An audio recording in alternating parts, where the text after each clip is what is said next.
नोटबंदी पर Delhi high court का फैसला आ गया है। ये जो 3.25 लाख करोड़ है, ये घूसखोरों का है, जमाखोरों का है, मिलावटखोरों का है, कालाबाजारियों का है, नशा तस्करों का है, मानव तस्करों का है। ये अतीक अहमद मुख्तार अंसारी जैसे माफियाओं का पैसा है। नोटबंदी पर दिल्ली हाई कोर्ट का फैसला आ गया है। दिल्ली हाई कोर्ट ने अभी केवल ये कहा है कि वो पिटीशन को डिसमिस कर रहे हैं। कोई कारण नहीं बताया है, रीज़न नहीं दिया है कि क्यों डिसमिस कर रहे हैं। हमने जो PIL फाइल किया था उसमें ये कहा था कि RBI खुद ये मान रहा है कि 3.25 लाख करोड़ डंप हो चुका है, यानी 3.25 लाख करोड़ तहखानों में जमा हुआ है। इसका मतलब हुआ है कि ये जो 3.25 लाख करोड़ रुपए है, ये भ्रष्ट थानेदारों का है, भ्रष्ट तहसीलदारों का है, भ्रष्ट जजों का है, जो पैसा लेके गलत फैसला देते हैं। ये जो 3.25 लाख करोड़ है, ये घूसखोरों का है, जमाखोरों का है, मिलावटखोरों का है, कालाबाजारियों का है, नशा तस्करों का है, मानव तस्करों का है। ये 3.25 लाख करोड़ उन बदमाशों का है जो किडनैपिंग करते हैं और पैसा इकट्ठा करके रख लेते हैं अपने तहखाने में। ये अतीक अहमद मुख्तार अंसारी जैसे माफियाओं का पैसा है। ये दबंगों का पैसा है, ये खनन माफियाओं का पैसा है। ये जो 3.25 लाख करोड़ डंप हो रखा है, ये माओवादियों का पैसा है, नक्सलियों का पैसा है, जिहादियों का पैसा है, मजहबी उन्मादियों का पैसा है, ये पत्थरबाजों का पैसा है, कट्टरपंथियों का पैसा है, धर्मांतरण कराने वालों का पैसा है। ये जो 3.25 लाख करोड़ डंप हो रखा है, ये पूरी तरीके से देश विरोधियों का पैसा है, देशद्रोहियों का पैसा है, गद्दारों का पैसा है। और जब भारत में टोटल 225 करोड़ बैंक खाते खुल चुके हैं, 48 करोड़ जनधन खाते हैं, फिर सेविंग अकाउंट है, फिर करंट अकाउंट है, फिर पोस्ट ऑफिस का अकाउंट है, फिर PPF अकाउंट है, टोटल भारत में इस समय 225 करोड़ बैंक खाते हैं। परिवार 30 करोड़ है भारत में और खाते 225 करोड़। भारत का हर परिवार बैंक से जुड़ चुका है।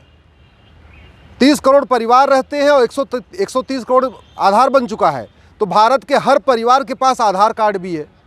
तो मेरी ये मांग थी कि कम से कम बैंक में जो लोग पैसा जमा करने आ रहे हैं उनका आधार देखा जाए। ये देखा जाए कि जो पैसा आ रहा है वो वही आ रहा है या किसी और से जमा करवा रहा है।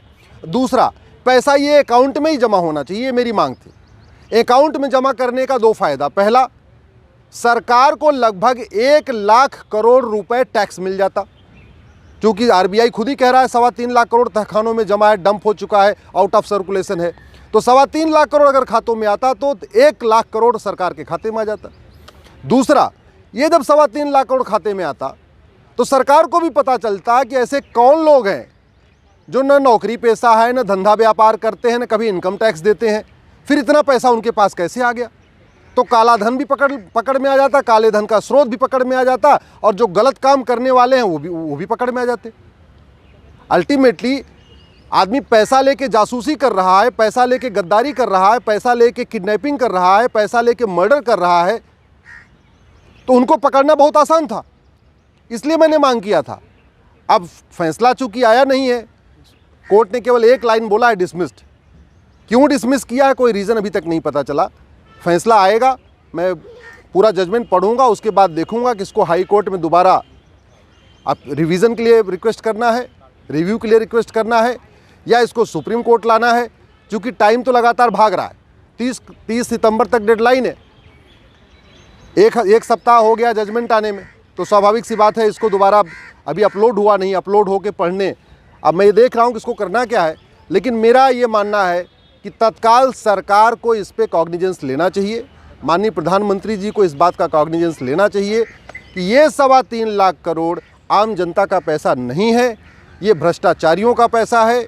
ये उन लोगों का पैसा है जो भाड़े पे लोगों का मर्डर करते हैं, जो 5 लाख 10 लाख रुपए दे के मर्डर करते हैं। ये उन लोगों का पैसा है जो दूसरों की ज़मीन पे कब्जा करते हैं, उसको बेच देते हैं। ये उन लोगों का पैसा है जो हमारे देश में हमारे युवाओं को नशे से बर्बाद कर रहे हैं। कश्मीर से केरल तक जो ड्रग स्मगलर का नेटवर्क है, ये उनका पैसा है, हमारी पूरे युवा पीढ़ी को बर्बाद कर रहे हैं। तो नशा तस्करों को पकड़ने का सबसे अच्छा तरीका यही था कि पैसा खाते में डाला जाता। भाई CBI रेड मारती है 10-20 करोड़ मिलता है, ED रेड मारती है 20-50 करोड़ मिलता है। यहाँ तो सीधे 3.25 लाख करोड़ है और उसको पकड़ना आसान है। कहीं रेड भी नहीं मारना, कहीं छापा भी नहीं मारना। या तो वो डर के मारे पैसे को नदी नाले में फेंक देते या जला देते, और बैंक में जमा करने आते तो पकड़ में आ जाते। दोनों तरीके से सरकार की विन विन सिचुएशन थी। और अगर वो पकड़ में आते तो कम से कम उनको एक सबक मिलती।